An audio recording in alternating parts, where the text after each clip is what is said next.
What I'm trying to say is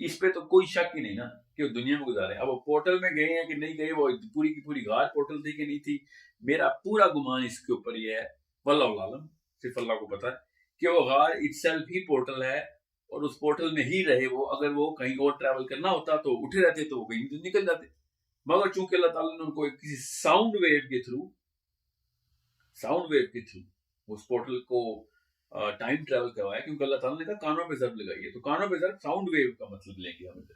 میں تو یہی لوں گا it makes a lot more sense کہ 309 سال ٹریول کرانے تو کوئی نہ کوئی تو فریکوینسی ماڈولیٹ ہوگی اس میں. تو وہ ضربنا اذانہم کا مطلب ہے کان پہ ضرب لگائیے, وہ ساؤنڈ ایسی کریٹ کی ہے انہوں نے, ٹھیک ہے. نہیں تو پھر دوسرا مطلب یہ لینا پڑے گا کہ کسی کو ٹائم ٹریول کرنا ہے تو کان میں مکہ مار دو, کسی نہ کسی اینگل سے وہ پرزرو ہو جائے گا. ہو سکتا ہے, آئی ڈونٹ نو, مگر it makes way more sense کہ ہم اس کو اسی مطلب میں لیں کہ اصحاب کہف کو اللہ تعالیٰ نے ایسی ایک ریزونیٹنگ فریکوینسی کے تھرو غار کے اندر, وہ غار کہاں ہے اس کے بارے میں جو میری رائے ہے وہ میں اس سیریز میں نہیں بتا سکتا, وہ بہت لمبی داستان ہے. میری اپنی رائے ہے مدینہ میں, مگر that has a lot more explanation. اس کے لیے پھر اور بھی تفصیلیں کھولنی پڑیں گی.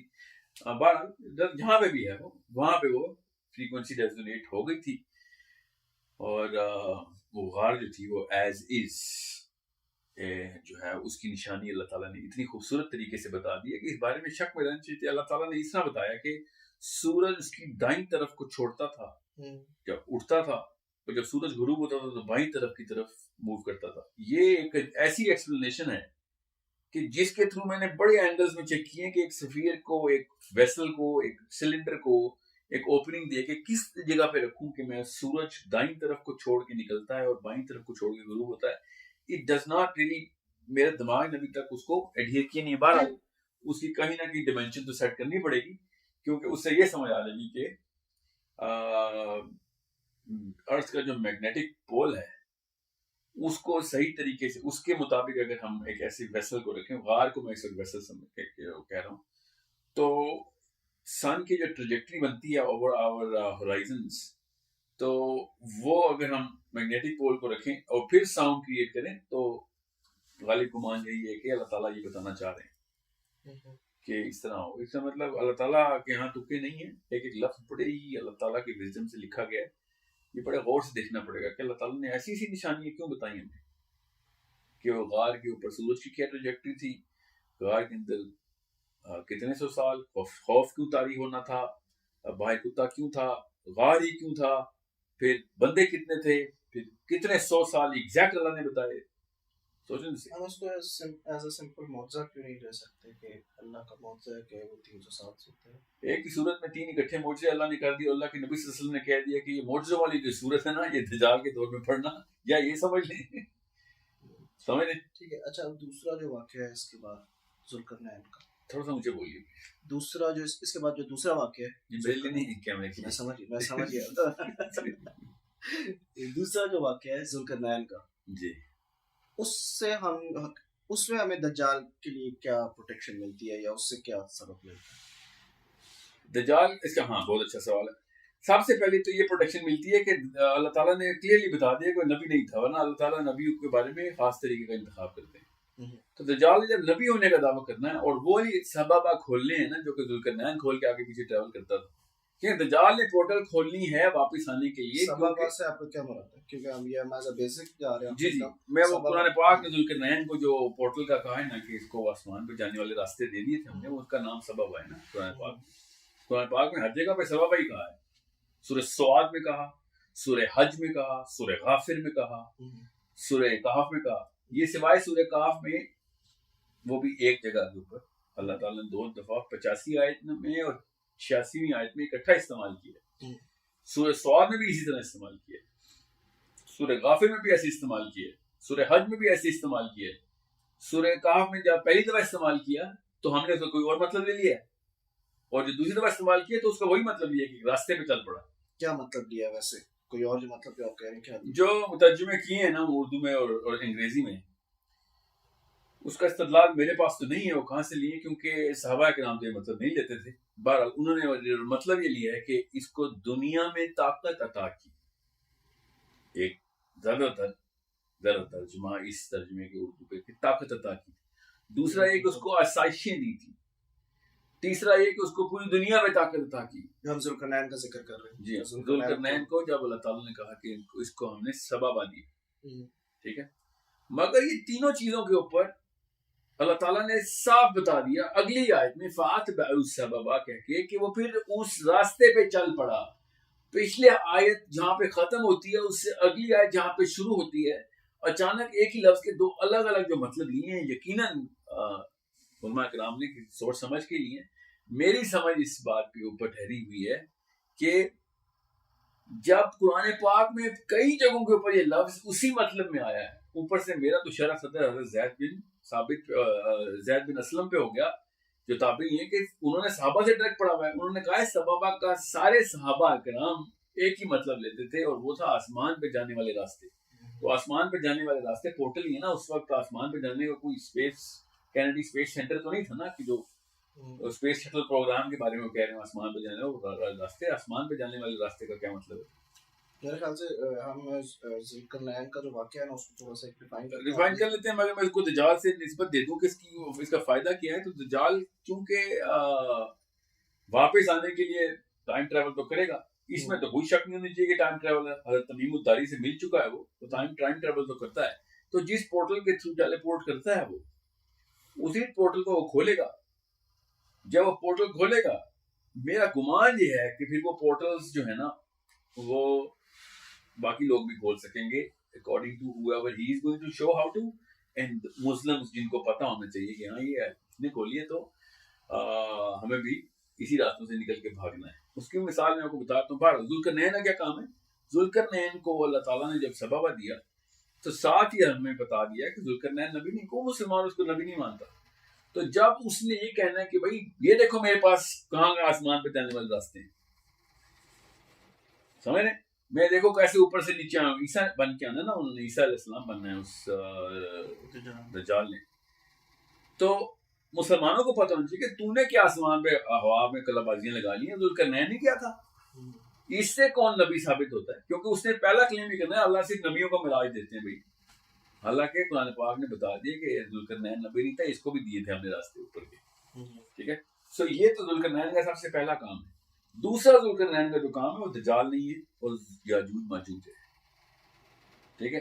تو سورہ کہف میں جو ذوالقرنین کا قصہ ہے وہ پوسٹ دجال بھی ہمیں کور کر رہا ہے. بہرحال اسے ایک اور جو چیز نکل آتی ہے وہ یہ کہ جو انٹر گلیکٹک پورٹلز حضرت ذوالقرنین نے بند کر دی تھی نا، دجال نے وہ پورٹل کھولنی ہے کیونکہ وہ دیوار جو ہے نا ذوالقرنین کی وہ اسی راستے کے گرد بنائی ہے جس راستے سے یہ لوگ یہ مخلوقات آگے پیچھے ٹریول کرتی ہیں.